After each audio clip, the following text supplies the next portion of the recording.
Que vous êtes déjà senti non écouté, incomprise ou même négligé par vos proches. Dans notre société, le manque de communication efficace est un problème courant qui affecte de nombreuses relations, qu'elles soient privées, qu'elles soient professionnelles, qu'elles soient amicales ou amoureuses. Mais ne vous inquiétez pas, il y a de l'espoir. Et oui, chez Elle et la Lune, on trouve toujours des solutions. Et dans cet épisode, on va explorer une solution puissante à ce problème de mauvaise communication qui s'appelle la communication non violente. Elle permet de communiquer de manière agréable et claire tout en évitant les conflits. Alors on va l'appeler la CNV, parce que ça sera plus court. Donc la CNV est une méthode de communication qui vise à créer un espace d'échange où chacun se sent écouté et compris. C'est une voie vers une communication plus empathique et respectueuse, qui nous aide à exprimer nos sentiments et besoins de manière non agressive et à entendre ceux des autres sans nous sentir attaqués. Parce que souvent, quand on nous fait une remarque et que cette remarque, elle touche justement un point sensible ou une blessure de l'âme, eh bien, on peut très mal le prendre et la personne en face de nous est complètement démunie parce qu'elle ne comprend pas ce qui s'est passé. Alors, comment la CNV peut-elle nous aider à surmonter le silence et la distance dans nos relations ? Comment peut-elle nous aider à nous sentir plus écoutées et comprises ? C'est ce qu'on va découvrir dans cet épisode. Alors, si vous êtes prête à ouvrir la voie de l'écoute et à surmonter le silence, allons-y. Je suis Anouk Troyet et je vous souhaite la bienvenue chez Elle et la Lune, le podcast inspirant qui va vous aider à entrer en action afin d'incarner et briller de tous les feux de votre belle puissance féminine. Alignement, liberté, osons notre féminin sauvage, célébrons l'énergie féminine, honorons notre nature lunaire en nous connectant à notre véritable essence. Alors préparez-vous pour un merveilleux voyage à travers le cosmos féminin. Sans plus attendre, je laisse la place à l'épisode du jour. Bonne écoute! Bienvenue dans ce nouvel épisode d'Elle et la Lune. Aujourd'hui donc, on va parler d'un sujet qui touche beaucoup de gens. Le sentiment de ne pas être écouté par ses proches et les conséquences que cela peut avoir sur notre bonheur et notre estime de soi. On a toutes vécu ça au moins une fois dans notre vie. On se confie à un proche, on lui parle d'un problème qui nous tracasse et on a l'impression qu'il ne nous écoute pas vraiment. Des fois, c'est vraiment qu'il ne nous écoute pas d'ailleurs. Il va répondre par des phrases toutes faites, ou il change de sujet, ou pire, il minimise notre problème en nous disant que c'est dans notre tête. Ça, c'est terrible d'entendre ça. Ce manque d'écoute peut être extrêmement blessant et frustrant. On a l'impression de ne pas être comprise ni soutenue et ça peut avoir des conséquences graves sur notre santé mentale, notre bien-être et bien sûr sur nos relations. Si on y réfléchit bien, lors d'une rupture, qu'elle soit encore une fois amoureuse ou amicale, elle survient souvent après une grosse dispute, lors de laquelle chacun vide son sac. Et souvent, on tombe des nues quand on apprend l'ampleur des dégâts. Pourquoi on en arrive là ? Tout simplement par manque de communication. Parce qu'à force de cacher nos émotions, de les retenir, de les planquer sous le tapis, le jour où elles sortent, c'est une explosion. Et souvent, on est vraiment démunis face à ça. Alors à ce moment-là, quand ça explose, on a beau dire qu'on ne savait pas ou qu'on s'en va parce que notre compagnon ou notre compagne n'a jamais rien eu à faire de nous, qu'elle ne s'est jamais occupée de nous, qu'il ne s'est jamais occupé de nous, qu'il ne nous a jamais écoutés. Mais à ce moment-là, le gouffre, il est souvent si énorme qu'il n'y a plus rien qui pourrait le combler. Et c'est hyper dommage.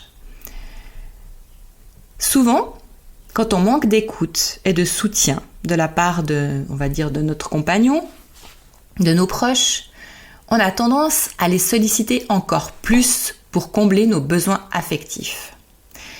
Je prends un exemple. Tout d'un coup, vous êtes... je vais prendre un exemple perso. Quand je suis dans ma période de l'enchanteresse, avant les règles ou pendant les règles, j'ai absolument besoin d'entendre me dire « je t'aime ». Je sais pas pourquoi, je sais très bien pourquoi, c'est dans ma tête, c'est comme ça. C'est un moment où j'ai énormément besoin d'être rassurée et c'est vrai que c'est surtout au niveau affectif.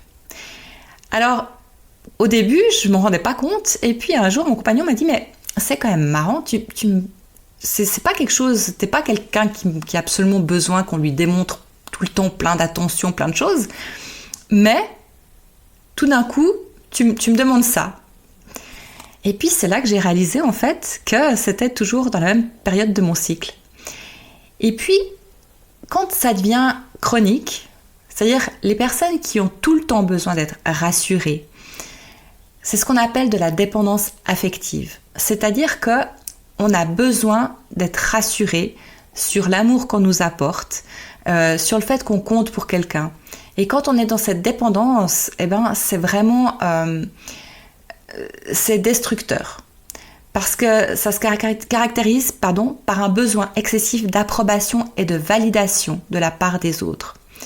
On a peur d'être seul, on a tendance à sacrifier nos propres besoins et désirs pour plaire aux autres.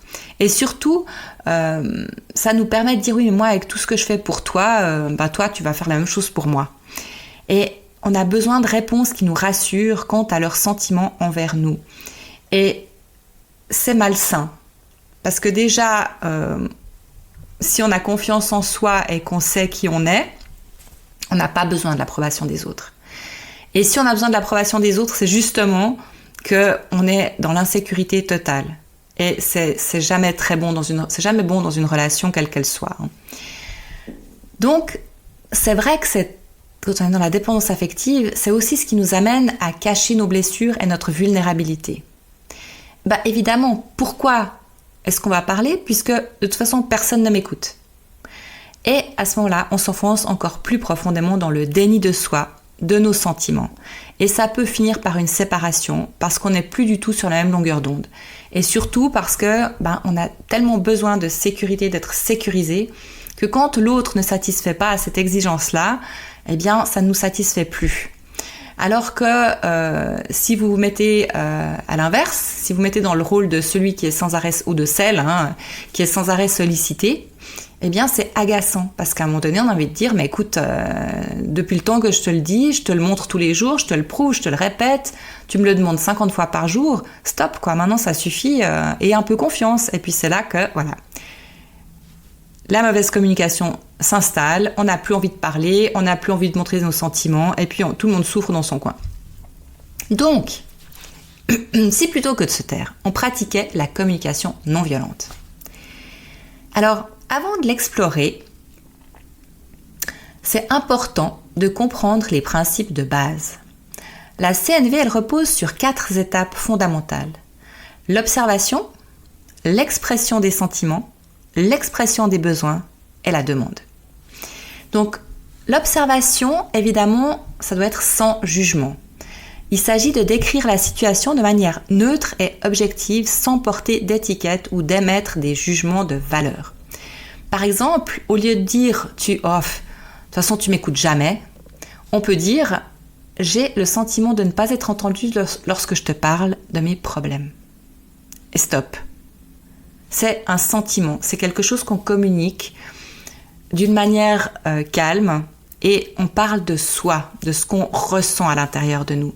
Ce qui veut dire que ça laisse l'opportunité à l'autre, déjà parce qu'il ne va pas se sentir accusé, il voit que c'est un sentiment que vous avez et du coup, ça va permettre par exemple de dire ah bon, mais comment ça se fait? Pourtant, c'est pas l'impression que j'ai.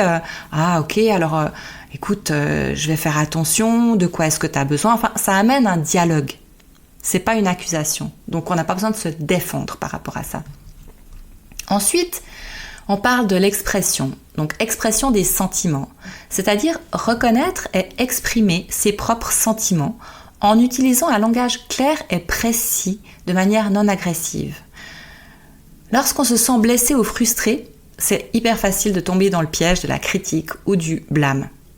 Mais en fait, ça fait qu'aggraver le conflit à la distance. Donc, en utilisant des « je » plutôt que des « tu », on enlève le côté agressif. Par exemple, au lieu de dire « tu ne m'écoutes jamais », on peut dire « je me sens seule quand je parle et que je n'obtiens pas de réponse ». Voilà, encore une fois, la personne en face de vous, elle va dire « ah oui, ok, je comprends ». Et si elle ne comprend pas, peut-être que c'est déjà qu'il y a un gros problème entre vous. Que ça soit, encore une fois, professionnel, amical ou amoureux. On est toujours un peu dans le même contexte. Ensuite, on a l'expression des besoins. Identifier les besoins profonds qui se cachent derrière nos sentiments. Et ça, je pense que c'est ce qui cause le plus de problèmes. c'est que souvent, quand on est dans la dépendance affective, on reproche à l'autre de ne pas satisfaire à nos besoins, de ne pas entendre nos sentiments, de nous juger, mais en même temps, si on ne sait pas soi-même de quoi on a besoin et quels sont nos sentiments, comment voulez-vous qu'en face, on les devine? Et ça, c'est un truc que j'entends mais tellement souvent dans des personnes qui ne sont pas bien dans leur couple, que ce soit dans mon entourage ou des clientes. Oui, mais il a qu'à savoir. Depuis le temps qu'on se connaît, il devrait quand même savoir ce qui me fait plaisir ou ce que j'aime faire ou ce que j'aime. Ben non. Est-ce que vous savez tout? Enfin, je dis vous, c'est général. Ça ne veut pas dire que vous êtes dans cette situation, bien sûr. Mais est-ce que vous savez clairement ce que vous voulez, ce qui vous rend heureuse, vos besoins, vos sentiments? Parce que quand c'est le cas, quand on est au clair avec tout ça, eh bien, on n'est pas dans la dépendance affective. Parce qu'on demande tout simplement, ou alors on fait des actions qui vont nous faire du bien. Donc ça, c'était par rapport à cette fameuse dépendance affective. Donc,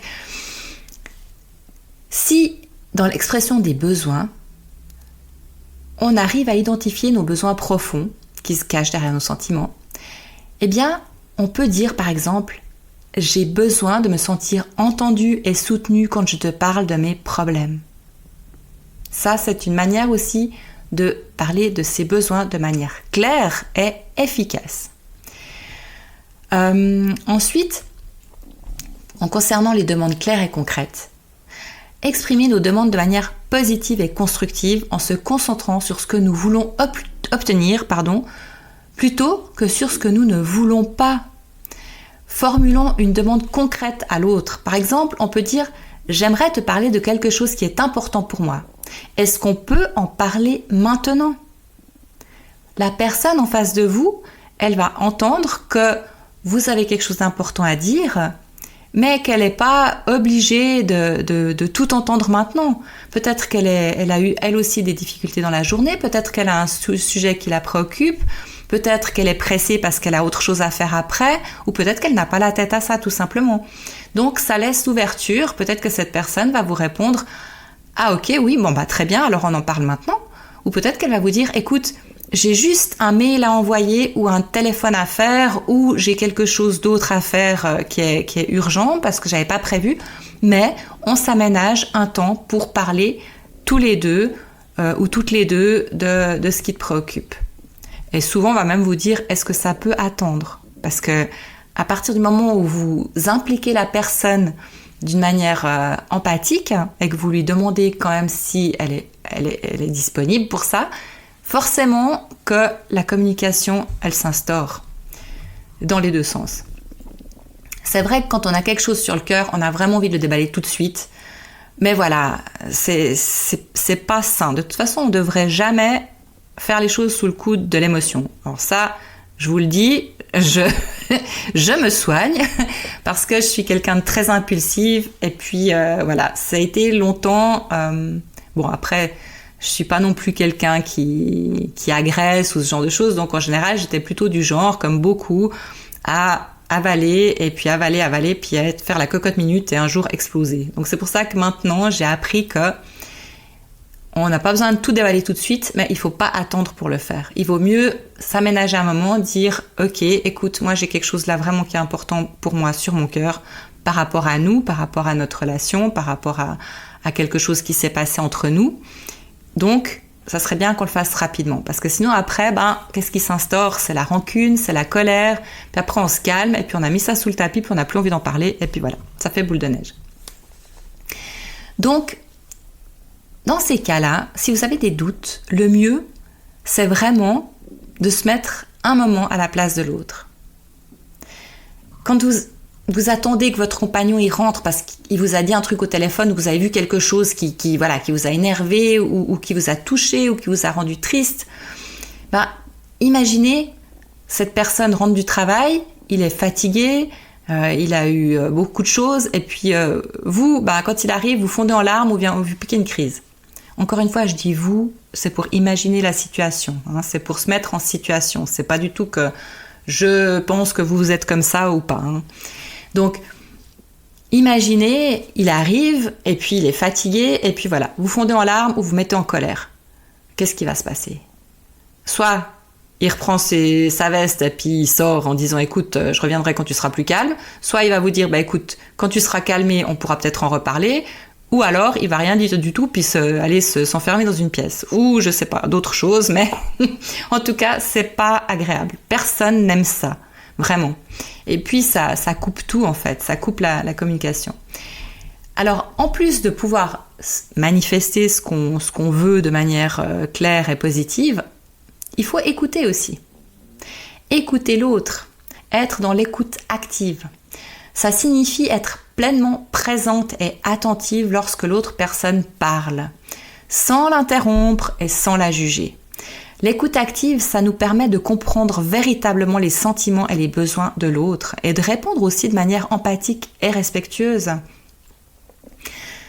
Je ne sais pas si vous avez remarqué comment certaines personnes n'écoutent pas ce que vous dites parce qu'elles sont simplement en train de réfléchir à ce qu'elles vont vous répondre. Et ça, moi je l'ai vécu avec mon fils et c'est quelque chose qui nous amenait tout le temps à des disputes, mais tout le temps. Et finalement, on en est arrivé à un point où la discussion, on savait que certains sujets pouvaient vraiment dégénérer parce qu'on ne s'entendait pas. Pourquoi est-ce qu'on ne s'entendait pas? Parce que justement, j'ai constaté ça. Bon, évidemment, il est beaucoup plus jeune que moi, hein, heureusement, c'est mon fils. Et comme souvent à cet âge-là, il pensait qu'il savait plein de choses beaucoup mieux que moi. Alors bon, moi j'ai quand même l'expérience du haut de mes 56 ans, donc voilà. Et puis, c'était compliqué parce que c'était pas des discussions qu'on avait, mais c'était des argumentaires.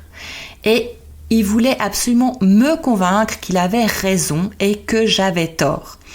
Et la plupart du temps, je disais, mais écoute, je suis pas d'accord avec toi, je suis pas d'accord avec ça, donc ça sert à rien qu'on continue à en parler. On peut échanger, tu donnes ton point de vue, je donne le mien, mais voilà, et c'était pas possible, ça bloquait et tout. Donc ça finissait toujours très mal. C'est pour ça que c'est quelque chose que maintenant je repère tout de suite. Quand je suis en train de parler et que je vois la personne qui regarde par terre ou qui regarde en l'air ou qui regarde mais sans regarder, elle est à l'intérieur de sa tête. Et quand elle est à l'intérieur de sa tête, ça veut dire qu'elle n'est pas avec vous. Donc elle réfléchit déjà à ce qu'elle va vous répondre. Et puis c'est pas constructif. Donc maintenant, quand je vois quelqu'un qui se conduit de cette manière, je lui fais simplement remarquer qu'on n'est pas obligé d'être d'accord et que le principal, c'est que chacun puisse donner son point de vue sans jugement. Et ça permet une ouverture d'esprit et surtout, c'est pas parce qu'on n'est pas d'accord qu'on ne s'aime plus. Ça, c'est aussi quelque chose qu'il faut vraiment comprendre. Même quand on s'aime très très fort, même quand on est fusionnel, on peut pas être d'accord sur tout parce qu'on a chacun des vécus, on a chacun un bagage. Et puis, si on dit toujours oui, d'accord, d'ailleurs, je sais pas si ça vous est déjà arrivé, mais moi j'ai souvent entendu aussi des femmes qui disaient « Non, mais moi je peux pas avoir une relation avec cet homme-là, il est beaucoup trop gentil. Il est beaucoup trop gentil pour moi, je vais m'ennuyer. » Pourquoi? Parce que c'était une personne qui disait toujours oui d'accord, oui d'accord, oui d'accord. Mais on peut pas échanger avec quelqu'un qui est toujours d'accord. Et surtout, on ne sait pas ce qu'il pense. Et ça peut justement mener toujours à ce genre de même problème, c'est qu'un jour, il y a une grosse dispute et puis on tombe des nues parce qu'on ne savait absolument pas ce qui était vraiment important pour lui au fond. Et on a certainement fait plein de choses en croyant bien faire qui ont dû le blesser. Et ça, c'est dommage parce que ça peut arriver au bout d'un nombre d'années incroyable et on perd du temps en fait avec ce genre de relation. Après, c'est peut-être simplement quelqu'un d'accommodant et puis qui va simplement avoir beaucoup de plaisir simplement à être avec vous. C'est pour ça que c'est important d'être dans l'écoute aussi. L'écoute active, c'est aussi par rapport à la gestuelle, c'est par rapport aux mimiques. Et quand vous entendez quelqu'un véritablement, quand vous l'écoutez, que vous le regardez, vous comprenez beaucoup de choses. Parce que on ressent, quand quelqu'un parle, il y a tout un message qui se transmet également par la gestuelle, bien sûr, et par ce qu'on transmet aussi comme énergie. Donc quand on est vraiment dans l'écoute de ce que l'autre personne dit, c'est des choses qui se manifestent et qu'on comprend. Ça apprend aussi à connaître la personne, vraiment. Et c'est ça qui est important, parce que dans une relation comme ça, chacun se sent entendu. C'est souvent ça, en fait, la peur qui se cache derrière le manque de communication. C'est, ok, si je dis le contraire de ce qu'il pense, de ce que je crois qu'il pense, est-ce qu'il va encore m'aimer ? Parce que je serai plus comme il veut que je sois, je vais oser manifester qui je suis vraiment, et peut-être que ça va pas lui plaire. Et hop, on retourne dans la dépendance affective. Et c'est le cercle vicieux, parce que chasser le naturel, il revient au galop. Donc, un jour ou l'autre, on redevient nous-mêmes, et l'autre ne nous reconnaît plus. Ou vous ne reconnaissez plus l'autre. J'ai entendu un nombre de fois incalculable des couples se séparer en disant « Je ne la ou le reconnaissais plus. Il ou elle a tellement changé depuis qu'on s'est connus. » Alors oui, le nombre d'années passées ensemble, les expériences font qu'on change, bien sûr. Mais on évolue. Mais ça ne veut pas dire changer totalement de personnalité. Parce que quand on en arrive là, c'est vraiment que la personne s'est cachée pendant tout ce temps et puis qu'à un moment donné, c'est plus possible. Alors, comme je le dis tout le temps, quand on essaie de rentrer dans un moule pour plaire aux autres, on finit par s'y sentir à l'étroit et la sortie du dit moule peut être vraiment surprenante et très volcanique. Donc, c'est important. C'est vraiment important de prendre conscience de tout ça. Alors, la CNV, c'est pas une formule magique qui résout tous les problèmes, évidemment. Elle demande de la pratique et de la patience. Ça veut pas dire que ce que vous allez demander à l'autre ou ce que vous allez lui dire, même si c'est emballé dans plein d'empathie, plein de douceur et plein de gentillesse, ça va peut-être pas lui plaire quand même. Je veux dire, mais c'est ok. On a le droit de manifester, mais l'autre a aussi le droit de dire « Écoute, ce que tu me dis là, ça ne me convient pas » à partir du moment où c'est fait dans les bonnes formes, j'ai envie de dire. De toute façon, avec le temps, on apprend vraiment à communiquer de manière plus authentique et respectueuse parce que ça améliore tellement la qualité de nos relations que c'est magique. Et puis finalement, on l'applique automatiquement parce qu'on a l'habitude quand même en tant qu'être humain de se simplifier la vie, d'apprendre à se simplifier la vie. Et quand on trouve un truc qui nous fait du bien, en général, on l'oublie pas. Parce que, l'idée, encore une fois, c'est pas de convaincre l'autre, mais de s'exprimer en toute liberté et de le laisser aussi s'exprimer. Donc, c'est important aussi de noter que la mise en œuvre de la communication non violente nécessite de la pratique et de l'ouverture d'esprit. Encore une fois, c'est pas parce qu'on communique que l'autre va être d'accord avec ce qu'on dit. Ça fait partie aussi de l'acceptation et de l'écoute de l'autre. Et ça peut être difficile de changer nos habitudes de communication comme ça. On ne peut pas les changer du jour au lendemain. Il faut un peu de patience. Et puis, ça nous aide vraiment à surmonter aussi le silence. Plutôt que de rester dans son coin et de ruminer et d'apporter vraiment de la colère ou des choses dans des situations, eh bien, ça permet de rompre le silence et puis de renforcer la relation. Parce que je ne sais pas si ça vous est déjà arrivé d'être en relation avec quelqu'un qui ne parle pas de ses sentiments. Alors les hommes, c'est vrai que c'est un peu un cliché. On dit qu'effectivement, ils communiquent moins leurs émotions que nous.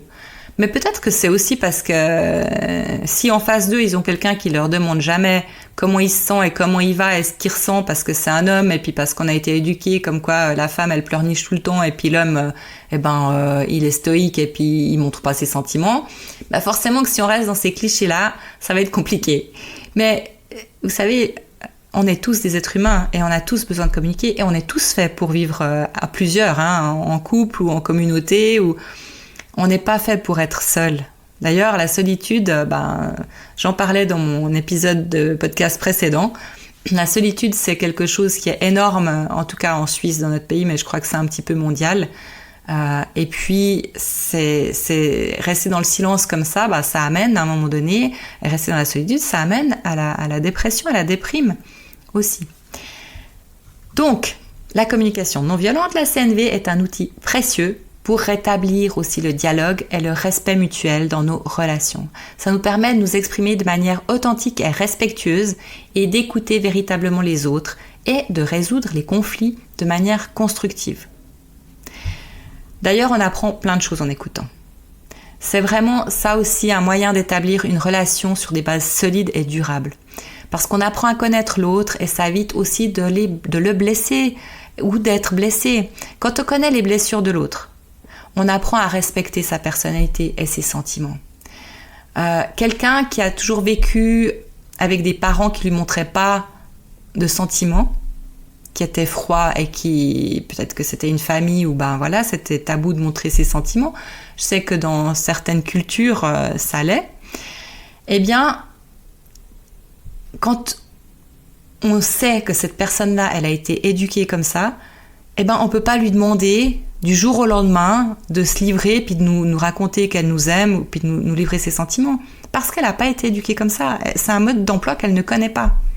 Donc, quand on connaît les blessures de l'autre, quand on connaît sa personnalité, ça évite de faire des gaffes aussi en société qui peuvent se retourner contre nous. Parce que ça, c'est aussi quelque chose. Est-ce que vous vous êtes rendu compte du nombre de personnes qui, sous prétexte d'être franches, se permettent de dire n'importe quoi et d'être blessantes? Ça, c'est tellement facile aussi.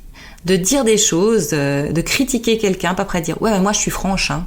Donc, moi, c'est comme ça, je dis ce que je pense. » Mais c'est n'importe quoi. Franchement, c'est n'importe quoi. Parce que de dire ce que tu penses, ça veut pas forcément dire que c'est la vérité. C'est ton aperçu, c'est ta vie, c'est ce que toi, tu ressens, mais tu n'es pas dans les baskets de l'autre. Donc, pour moi, les personnes qui réagissent de cette manière, je trouve que c'est vraiment détestable. Alors la franchise, évidemment que c'est une qualité. C'est vraiment une qualité d'être franc. Mais on peut être franc en y mettant de l'empathie, en y mettant de la gentillesse, en y mettant de la douceur. Par exemple, on peut être franc quand quelqu'un vous demande un conseil. Par exemple, alors là c'est super délicat, hein, mais dans les relations de couple aussi, quand une personne vient et puis commence à vous dire ouais mon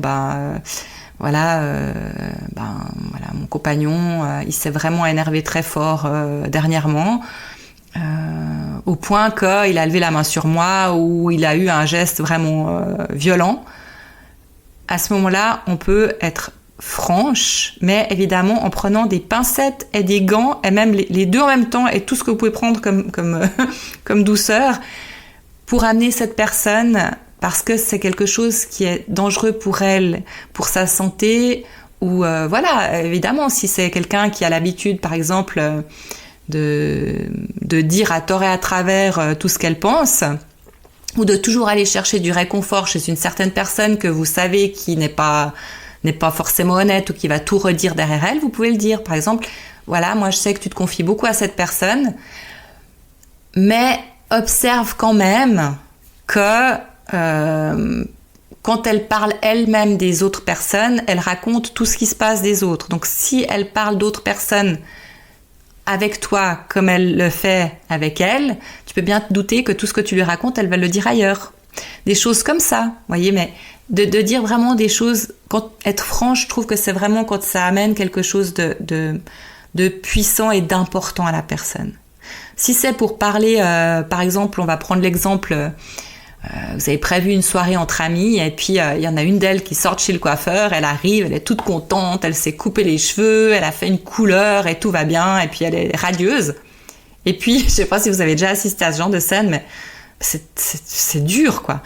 Et puis, en arrivant, vous avez une autre fille du groupe qui l'accueille en disant « on dirait un mec, puis en plus, t'as les cheveux roux, ça va pas du tout avec ton teint. » Enfin, là, je prends un exemple que j'ai pas vécu, hein, mais il y en a plein des similaires. Je veux dire, quand une personne, elle arrive puis qu'elle est toute joyeuse, et puis qu'il y en a une autre qui arrive puis qui coupe, qui casse carrément le truc, quoi. C'est insupportable. Moi, je trouve que c'est tellement méchant. Et puis voilà, cette personne-là, en voyant en général, celle qui s'est permis cette mauvaise remarque, quand elle voit qu'on la dévisage ou quand elle voit cette personne se décomposer, ça, c'est exactement ce qu'elle va dire. Elle va dire moi je suis franche, hein, je dis toujours ce que je pense, hein, donc comme ça, il n'y a pas de doute. Hein. Oui, mais on s'en fout en fait de ce que tu penses de la coupe de cheveux puis de la couleur de cette personne. Tout ce qu'on voit, c'est que tu l'as blessée. Donc voilà, la petite grande parenthèse par rapport à la franchise dans la communication. Donc, comme je disais tout à l'heure, la CNV, elle résout pas tous les problèmes, elle convient pas non plus à toutes les situations parce que, il y a des fois où c'est nécessaire de se mettre en colère. C'est nécessaire de laisser exploser ses sentiments. Et ça permet aussi d'évacuer. Et pour certaines personnes, ça leur permet de comprendre qu'elles sont allées bien trop loin et qu'elles nous ont blessés.